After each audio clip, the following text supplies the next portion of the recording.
I'm the man now. Nobody ever gave a handout. For the stretch, talking grams loud. Cut them off, get a hand out. Bro talk, what's that about? What's going on, people? You know who it is. It's Tay Wiz broadcasting live from the Man Cave as usual. For those subscribers out there that is not subscribed to the YouTube channel, please feel free to hit that bell. If not subscribed to my Twitter page, please free to hit that bird at TAE_WIGGS. And of course, the link to my website is below. First and foremost, we have 4 games that was on last night. First game, we started with the 76ers and the Miami Heat. It was a great game. The things I've seen would change the game. Even though I'm looking at JJ Redick, 24 points. I thought that was a great pickup for them. He left the Clippers and came to the hungry Philadelphia 76ers. And the whole thing was to trust the process. You got they fired Hanky and brought in Brian Colangelo. Brian Colangelo put this team together, brought in some key picks. You know he signed in the offseason of Arsenal Soviet. Got them from a 10-day contract, I believe. Signed up for the rest of the season. The same thing, pick up Marco Bellinelli on the contract buyout. These was great pickups. Now, when I look at this team, the Philadelphia 76ers, the Miami Heat was trying to play bully basketball with these guys. And the one thing I always say, a true veteran say, don't fall for it. Don't get your feelings involved in the game. If you get your feelings involved in the game, a lot of things was going to happen bad. So Ben Simmons and Joel Embiid is not feeding into it. They let other guys go out there and do this. But for there to be a young core, a group of guys that understand basketball, you can praise that all day long. I'm looking at Ben Simmons, 17 points, 13 rebounds, and 10 assists. And this is the 5th player in NBA history to have a triple-double. Last person to put up these type of numbers is Magic Johnson in 1980. I definitely like that. But the one thing they don't look at Ben Simmons is he's one of the guys that play defense. They always showing the stats of what he's doing offensively. But defensively, he's automatically synced in. 4 steals. This guy is playing on a different level. And everybody was sleeping on the Philadelphia 76ers. If you go back to my previous videos, I said if this team I had them sneaking into the playoffs of AC. But they went from an 8, they snuck in all right. They went in the playoffs. Not only did they took home court advantage away from the Cavaliers, who are definitely struggling right now with the Indiana Pacers, this 76ers team is looking like one of the teams to beat in the Eastern Conference. I'm looking at the sides with Joel Embiid, Ersan Sophia, Marco Bellinelli. Those 2 guys I just mentioned are X factors. They both had 10 points apiece. Yes, they bench got outscored by another 22 points, but at the end of the day, it's the little things that matter. Scrapping for the ball, not backing down. The one thing we say about Joel Embiid, he been in Hassan Whiteside head this whole series. I know these 2 teams probably don't like each other, but Joel Embiid could do it all. I keep saying it before. By me being a young guy at 32 years old, I witnessed some of the greats to play. When I look at Joel Embiid, I am definitely looking at the footwork of his footwork. So when I look at his footwork, he reminds me of an Akeem Olajuwon, the way he got the little move. He might ain't got the dream fadeaway step, but he got something similar to it. He's not scared. He don't back down. The one thing that cracks me up, how the media keeps saying Joel Embiid is eating before the game. He's not eating a hamburger. It's like a healthy turkey sandwich and some lettuce. But he's out there stretching. And the crazy thing is, he eating a sandwich on the Miami Heat. That I don't care what y'all do. I'm gonna get this massage in, get this blood flowing through these muscles, right? I'm gonna go out here and give you buckets. I'm like what they doing. And the one thing I like about this Sixers team, Brett Brown is not getting enough respect around the peers from the NBA. I thought his name should be up there with Coach of the Year runners. Yes, they got Dwayne Casey up there for what he did in the East. But if you had to vote for like Coach of the Year, my top 3 automatically would be the Pelicans coach, Alvin Gentry. 2 would be Brett Brown, and 3 would be Quinn Snyder. The reason I had Quinn Snyder up there too as well, because there's no Gordon Hayward, Joe Johnson. They lost some key pieces. I mean, you're looking at Boris Diaw. Those guys are gone, but they still making the run. But on the Miami Heat end, I'm looking at Josh Richardson, 10 points, 7 rebounds, and 7 steals. That is huge. That is huge. Somebody wants the game. This game was very, very scrappy from the start. I'm definitely like what I'm seeing. When I look at another X factor for the Miami Heat, Kelly Olynyk played about 10 minutes and gave you no points. I don't understand this. The notion of this. You play 10 minutes in this game, you don't score any points. That's unreal. Even guys at the playground score buckets, and we be going to 16. Somebody on the team might have 8 out of 16 points, but I guarantee you, all the guys we play with, somebody's going to have 1 point. So I don't understand these guys, how these guys can't get 1 basket. And you're looking at some of these guys are 6 foot, 6'7", 8 footers. It's crazy because they're not getting any buckets. Hassan Whiteside actually played pretty good, but the one thing that's killing Hassan Whiteside, he let his emotions get involved too much in the game. He trying to play bully basketball, picking up early fouls, stupid fouls. You don't need that. Stick to the script and do your job. I'm looking at D Wade. D Wade is out there. Father Time is stopping who? Father Time is stopping who? Dwayne Wade is actually, when people say the best shooting guards in NBA history, they say is he the best? Because we know who the best shooting guard is in NBA history, hands down. He wore red. His number was 23. His name was Michael Jordan. And I put Kobe Bryant right behind him. Then come a D Wade. D Wade is probably the best blocking 2 guard that I ever seen out of my eyes at 32 years old. What Dwayne Wade do for the team, he brings some type of structure. He molds the team. He relaxes the team. He's been there before. He won 3 championships. He knows what it takes to get that team over the hump. This team is down 3-1. You know, you got Dragic with 20 points and 4 steals. What can this team do different to win a basketball game? That's all you're looking for. Somebody to do something different. What can make this team get over the hump? Because you got one of the best 3-point shooters on your team. And that's Wayne Ellington. And he hasn't showed up at all in this series. Period. Tyler Johnson, who had 0 points and played key minutes, didn't do anything. Somebody got to score. I keep saying being at home is the best recipe for a remedy. And I didn't see any of that coming from the Miami Heat, but probably 2 people. And I was going to say Josh Richardson and probably Dwayne Wade. Living for the moment. I need to see some more. I need to see more fight this Miami Heat team, because this team is better what we seeing right now. This team should be up 3-1. Now it should be the opposite way around. But when you got a group of guys like the 76ers that understand the basketball game, and they got somebody that, hey, we're gonna do this, keep going, we're gonna fight, because every time they beat the Miami Heat, you already know Brett Brown is going to the locker room and he about to ring that little Liberty Bell. So that Liberty Bell right there stands for victories every time they win. So the things I want to see different from the Miami Heat going into a game 5, when they get to Philadelphia, off and early. Try to get Hassan Whiteside involved early. Get him involved late second or third quarter. That's dangerous. Get him involved early. If your big man is running the floor with you, reward him the ball. And that's how you're going to get him involved, because if you don't get involved, you can see the body language. He be like, he just want to be involved. He just get down on himself. So keep him involved. That's all you got to do. Keep the big man involved. You want to make him happy and everything. You seen where they had him involved for a second. He's out there blocking, giving his body up. When you don't get him involved late, he get emotionally detached from the game. So the second game I want to talk about, we got the New Orleans Pelicans and the Portland Trail Blazers. Now watch this game too. And if you look back to the previous couple of videos I said, before I started this playoff thing, I said I had the Blazers in 7. I don't know what I was thinking, but arguably the best person on that court, they're going to say Anthony Davis, man, but I want to give a round of applause to Drew Holiday for what he missed a whole year of basketball due to his wife having surgery and stuff like that. This guy is playing inspired basketball, and you cannot deny that. 41 points. 8 assists. Getting to the basket is a different type of beast in the NBA. It's not playground basketball, folks. This is a different type of beast. You got to go through seven footers to get to that cup. It's like once you make it, it's like it's all glory. And you looking at what Drew Holiday did, man.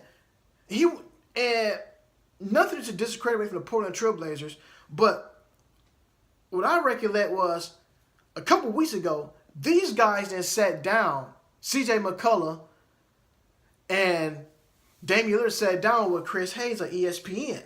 He also said, how you guys feel? Do you guys think you're the best backcourt? So this is what he said. This is what they said. C.J. looked at Dame. They looked at each other and said, man, are you serious with that question? He said, I think we the best backcourt in the league. We're going to fast forward that to now. The best backcourt in the league, right now, they still playing. Play for the Golden State Warriors. Let's be honest. No Steph, but he still got Clay.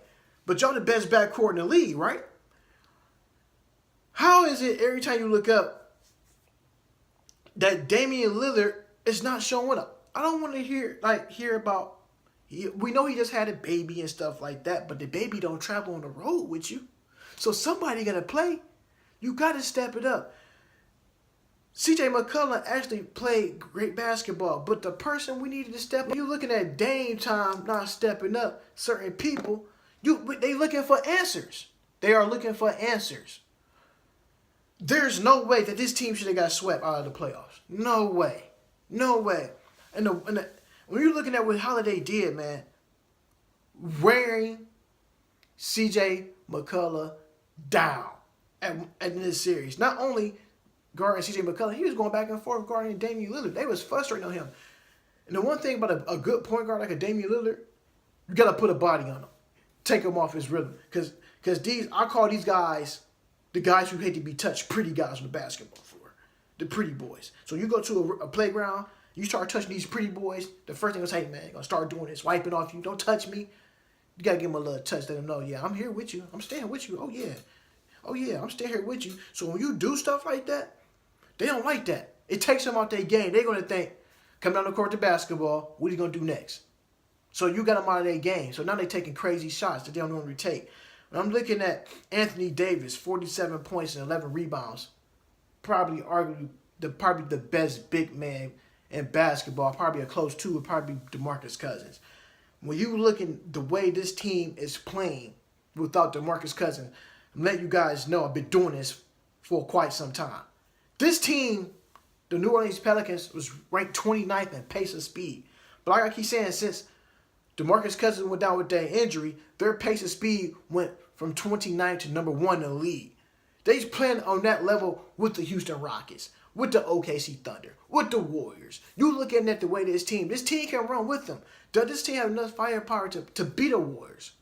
We don't know. But the way it look like it, I think they can run with them. But the only thing, everybody can run with somebody in the league.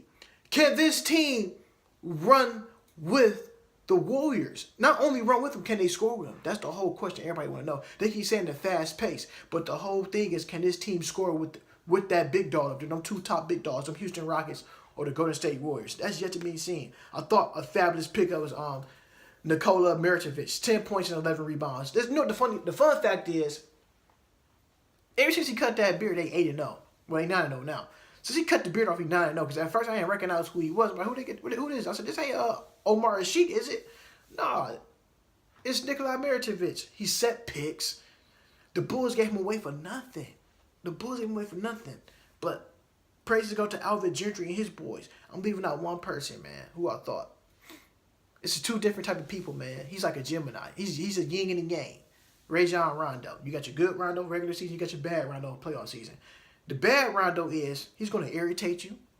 He's going to cuss you out on the floor. I call him like the Tom Brady of point guards. He's going to put you in the right position every time for them boys to score. Rondo don't need to score. And people keep saying, like, oh, he's not a good scorer. He's a point guard. He's going to, what it's called, point guard.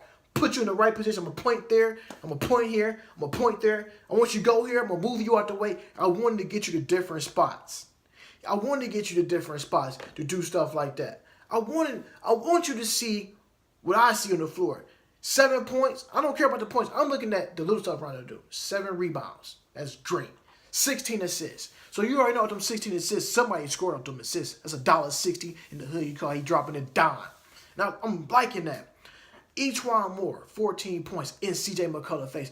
One thing I like about these players is they've been that Pelicans and 76ers series.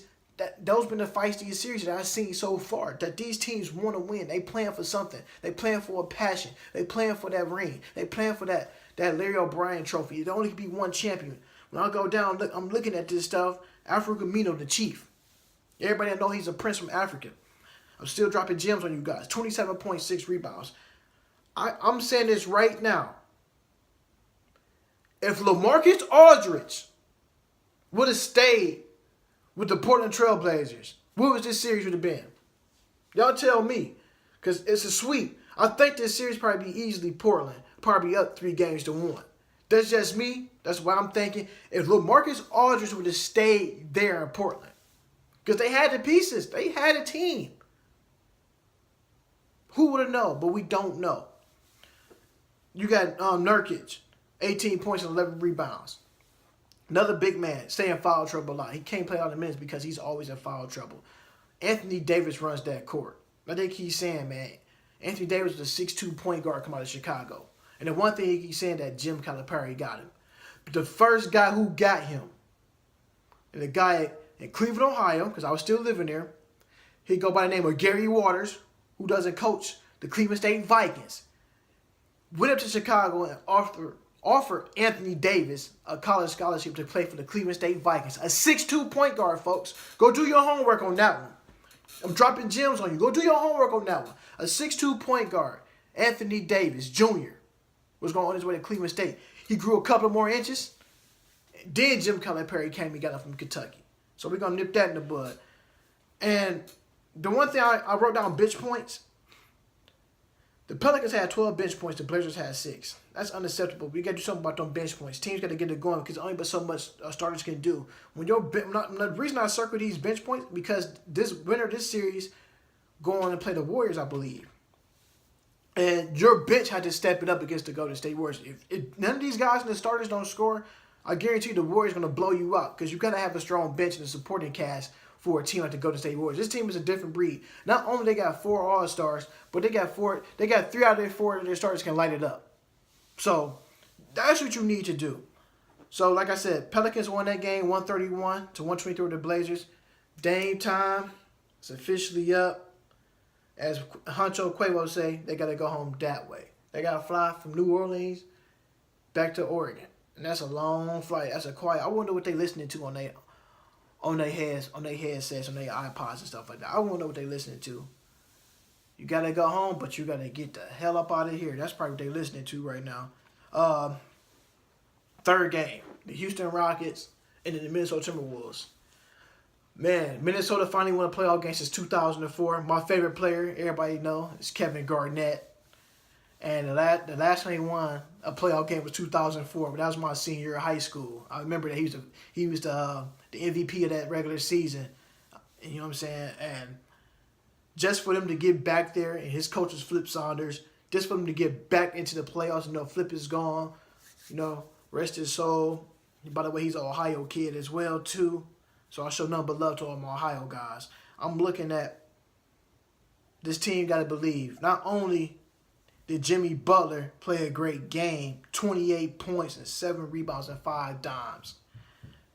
The scary part of the game was, I think it was like late in the third quarter, that knee started acting up. Now, we're gonna rewind this back a couple years back when Kyrie ever had that same type of problem. I'm not trying to wish no bad luck on anybody, but that don't look right. That don't look right. He sprained that knee. Maybe that hope is not nothing wrong with it, but gotta rest it. Gotta rest it, man. I'm not gonna wish no bad luck on anybody, but you gotta rest it. Jeff Teal, I thought, actually came and showed up for the party. 23 points. Little things that you do. Make Chris Paul run on defense. Chris Paul always swiping at the ball. He's one of the best on-ball defenders in the league that the league has to showcase. But one thing, if you make Chris Paul run, he don't want to run. You see some of them State Farm commercials. Chris Paul got a little pudge right there. You heard me call him Chris Pudge. Chris Paul got a little pudge right there. Make him run. Make the little fat boy point guard run a little bit. Point guards people who like to play defense don't like to run. Because you hear, I got to guard you. He look fast. I don't fight guard nobody that run fast. That's bananas. You're trying to win a trophy. Make him run. He had 17.6 assists, Chris Paul, but I like what Jeff T did. Like I said, man, keep saying it before. When you at home, food tastes better, the air smell good, and you sleep better at home. That's you in your environment. You're the product of your environment. There is nothing like playing at home on your own floor. So I'm looking at Andrew Wiggins, 7'11" with 20 points, man. He said he played better when his team is under pressure. So not you don't want your team under pressure all the time, but at some time you have to be ready. You gotta play like every game you under pressure. You gotta play like every game in the playoffs like you want to win that coveted ring. You just can't take games off. One thing about Michael Jordan and Kobe Bryant, them guys play 0 to 100. There's no taking minutes off. They want to beat you. They want to annihilate you. You can't just say, I play better with my back up against the wall. You should play every game like you're back up against the wall. That's something I didn't want to hear from a young guy. Karl Anthony Towns, who also played fabulous at home, 16 boards. Remember, 18 points. I don't care about the points. Just a matter of fact that he was more aggressive on the boards, more aggressive getting to that rack. He had Clint Capella out of his hookup, 7 points and 11 rebounds. Because so far in this series, Clint Capella been out playing Karl Anthony Towns. Yes, it's his first year in the playoffs and stuff like that. But at the same time, do what got you there. Don't go away. We don't need... The one thing I hate about the big guys in the NBA, today's big men, they all want to step on and shoot threes. I didn't sign you to shoot threes. I signed you to post up, dunk on somebody's head, and grab rebounds. That's why I got me a point guard, shooting guard, and small forward to shoot threes. I don't need no power forwards and centers shooting threes. The game got too finesse. Go inside. The whole object of the game is who can score the most points. And my favorite part of the game is, like my father told me, get the other team in foul trouble. You get the other team in foul trouble, you can live at the free throw line all day. You don't see none of that. Everybody want to shoot threes and look pretty. The three-point shot is the most taken shot this year. Not this year, I'm going to say within the last 5 to 7 years, the three-point shot has been taking more threes than the two-pointers. The 15-footer is the lost art of the game. Guys don't shoot 15-footers like that. The only guys I see shoot 15-footers is pretty much DeMar DeRozan up there in the Air Canada Center. He's probably the only guy who shoots the 15-footer. Everybody falls in love with the three. So I'm looking at different things. I'm looking at where somebody else could have helped. And I'm going to say this. James Harden with 29 points, 7 rebounds, and 7 assists. He had a hell of a game. That probably is going to be an MVP, hands down. Hands down. Most valuable player. But this one person I want to circle. Somebody should go tell him this. You need to go watch this video. His name is P.J. Tucker. This dude got all the shoes. This is what I call a pretty boy. Going back to what I was saying. This is what I call a pretty boy. These are the guys who ready to get touched. These are the guys who got all the shoes. P.J. Tucker got all the shoes. He got more shoes than he got points in this playoff season. Am I speaking facts or I'm just sitting here just lying? Because that's facts. P.J. Tucker got some of the best gym basketball shoes in. He got all the great basketball shoes. One thing a coach told me, I don't care how your shoes look. I don't care what you got on. Can you go get me a bucket and win this game? Every time you look through the scores column, P.J. Tucker, 8 points, 2 points. I know you're bringing him in for defense, but as a starter, you giving me 2 to 4 points? Nah, man. You got all these shoes. Go back to putting some regular Nikes and get buckets like how you was in Phoenix and Toronto. Ever since you changed up this whole thing, since you got to Houston, as they say, you got the sauce, you dripping and all that. How about you swag and drip me some points in this cup? Because I don't see none of that. I don't see none of that. He got all the J's, all the LeBrons. Ain't getting nan bucket. Nan bucket. Nan bucket. So, Chris Paul fouled out, which hurt the team because that's their anchor. Like I said, another quarterback. I got to call Rondo Tom Brady. I'm going to call Chris Paul Aaron Rodgers. Guys, put these guys in the right spot to score. He fouled out, which hurt the team because who can lead the team like him? You see what happened when he fouled out. James Harden get 3-point happy. He's trying to put the game in his hand. That's one thing that they don't show on TV. When Chris Paul fouled the game has shifted. Even though the game was already out of control, but Chris Paul had that team back where they needed to be. And they probably would have won the game if Chris Paul would have never fouled it. That's just me speaking. The Rockets is up in this series, 2-1. Can the Minnesota Timberwolves come back with that same energy and poise to win Game 4? We don't know. We yet to be seen. I want to see that. That's been a great series as well, especially between Clint Capella and Karl Anthony Towns. An underrated big man matchup right there. People are not taking heed to on TV. OKC Thunder and the Utah Jazz. Now, I was sitting here talking to one of my partners the other day, and I told you that I had the Utah Jazz beating OKC last night. He said, the first thing he said, come on, don't do me like that, Tay, man.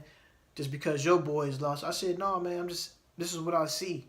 Speaking basketball facts. Everybody know playing in Utah is one of the hardest buildings to get a win in the playoffs. If you don't know, now you know. Go ask Karl Malone, John Stockton, and Jeff Hornacek when people come there on the road and play there. The fans are loud there. They're loud. It's one of the toughest buildings to play in the NBA playoffs. Teams hate going to Utah. Add some teams, name their top 5 toughest buildings to win playoff games in or a series. And I'll guarantee you, Utah going to be up there in them top 5. Nobody goes to Utah and win their first game like that. It's going to be a dogfight. And the reason that they won this game, man. Try to tell my one guy right now, man. Like I said, Cephas the artist. He said, who was Joe Ingles? You know who Joe Ingles was last night. Doing this the whole season, man. 21 points, 3 rebounds, and 4 assists. Not only he's doing it on the offensive end, he's doing it on the defensive end. He's also runner-up probably for a Most Improved Player of the Year award. He bring that grit and that grind to the team. You like guys like that. Jay Crowder is another guy. He's a systems guy. He's the muscle.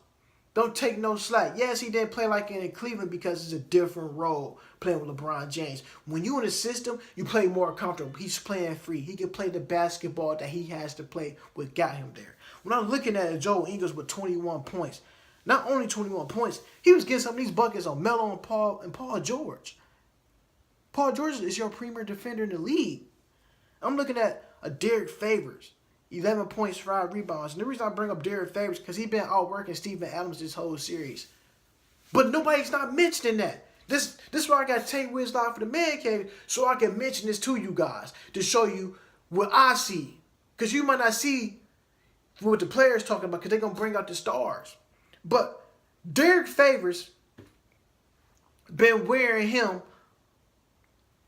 Steven Adams, like a bad-looking tuxedo suit the whole time. Wearing him like brand new draws. Wearing him down. Steven Adams. When you look at Steven Adams, I'm looking like there is no way he had 8 points and 2 rebounds. You don't have to set no plays for Steven Adams, but he's getting outworked. Rudy Gobert, another person. The Stifle Tower, 18 points, 12 rebounds. When you get these big guys going for the Utah Jazz, that team is hard to beat. People was writing Derek Favors off to be an NBA bust. But so far, he's just been fabulous the last 2 or 3 years. He's coming to his own. He's finding his groove. It may take some guys 1 year to find their groove, unlike a Donovan Mitchell. It may take some guys 5 to 6 years to find they stitch in the Derek Favors. But he got it going. But when I look at teams like this, you got to give praises to Quinn Snyder, man. Definitely. Look what they lost. Just look what they lost. Veteranship, Joe Johnson. Hart, Boris Diaw. A scorer, Gordon Hayward. Look what they lost. Look what they lost. Look what they lost. And they right there in the playoffs. Giving it to the OKC Thunder. Donovan Mitchell playing with a bad foot. I've been riding with this Donovan Mitchell train guy the whole time. The whole time. 22 points and 11 rebounds, right? When I see Donovan Mitchell out there, I said, dude, he's blowing past Russell Westbrook. Going to the hole. He's like that Ferrari. Put another gear and take off. And everybody keeps saying, who's your rookie of the year? I said, my rookie of the year, when you look at my tapes, I said, your dark horse is going to be Donovan Mitchell. I said, trust and believe me. Trust and believe me. I said, your rookie of the year is going to either be Donovan Mitchell. And right now, if I had to pick between him and Ben Simmons, I'm going to be honest with you. If they told, hey, Tay Wiggs, we want you to pick the rookie of the year. I'm saying, look, I'm going to go back to 95 on him. I was in the 5th grade that year. That was a good year. When Jason Kidd and Gray Hill were rookie of the year, co-rookie of the years, man, don't be surprised that happened this year. You just can't give it to one person, man. You got to give it to both, man. These 2 young men play exceptional basketball. I can't hate about that. You cannot hate. So I'm looking at what they got into. Ricky Rubio. 26 points, 11 boards, 10 assists, and 2 steals. I definitely like I'm seeing from him. Minnesota shipped him off like he was damaged goods. Remember, this guy's one of the premier players over there doing overseas playing basketball with his Spaniard team. This guy has it. He has it. He has it. They got rid of him for Jeff Teague. So far, both teams won that type of trade because guess what? Utah, they in the playoffs. Ricky Rubio is playing some of the best basketball right now. Right now of his career. Right now. Hands down. Got a new haircut. Got the tattoos all sleeved up. It's a new Ricky Rubio. Not only he did it in dramatic fashion, man. Out playing Russell Westbrook. Outplaying him right now. Outplaying him in this series. Because you look at Russ stats, 14 points, 11 rebounds, and 9 assists. Russell Westbrook in a playoff game with 14 points, and they still didn't get the win. I'm looking at Ray Felton, who came off the bench and gave him valuable minutes with 14 points. It's the little things that Russell Westbrook should do differently. I know he had 14 points, and people hate when I say this. Russ should just take flat over in the fourth quarter. Play Russell Westbrook basketball. Because so far, throughout this whole OKC Thunder in this playoff, the person that been disappointing me the most is Carmelo Anthony. I know he shot 60% from the field. Carmelo Anthony don't get back on defense. Period. His name is Melo. Melo man don't get back on defense. I just need him to be more assertive on the defensive end because teams right now are blowing by him. If I was coaching the Thunder, I'd be like, look, Melo, I need some firepower off the bench. I mean, you gotta go to the bench, man. You gotta go to the bench. You gotta suck some of that pride up sometimes and go to the bench. Like I keep telling everybody, their best defenders out for the season, Andre Robertson. That's the little things they do. If they would have had him, OKC probably be up 3-0. But the backcourt, Donovan Mitchell and Ricky Rubio, remember, Donovan Mitchell used to be on the bench before Rodney Hood got traded to Cleveland. So like I said, they lost some pieces. These guys are playing out of sight and out of mind. Kudos to Quinn Snyder. When I go look at the Thunder, they got Paul George with 23 points, Melo with 14, Westbrook with 14, and Steven Adams with 8. Paul George got 23. So you telling me Westbrook ain't got 20? Defense wins championships. Utah Jazz locked in on defense. Locked in on defense to get different things going. If you want to win, you have to play defense. There's no plays taken. Because these two guys behind me, Kobe and Jordan, never took plays off. You see Mike on this picture right here. He on the bench yelling at somebody. He's not in the game, but he's in the game with his team mentally. When he's out there physically and mentally, different type of animal. So y'all keep comparing Michael Jordan to LeBron James. These are two different type of players, first and foremost. This right here, he's the black cat. A stealth killer. You got the mamba, the snake. Another quiet killer. LeBron James, on the other hand, this is my guy, 100 grand. When the games is going bad, he take plays off. He take plays off. I'm here to say that. He had a play where he took plays off. I hate when LeBron James take plays off on the defensive end when he don't get a call go his way. Because if Mike Jordan get a call go his way, guess what's going to happen? He ain't taking plays off. He going to go back down the court and get at you. So you can't compare these two. Two different type of beasts. So y'all know who I am. Leaving on that note, I'm Tay Wiz, broadcasting live for the Man Cave. Peace.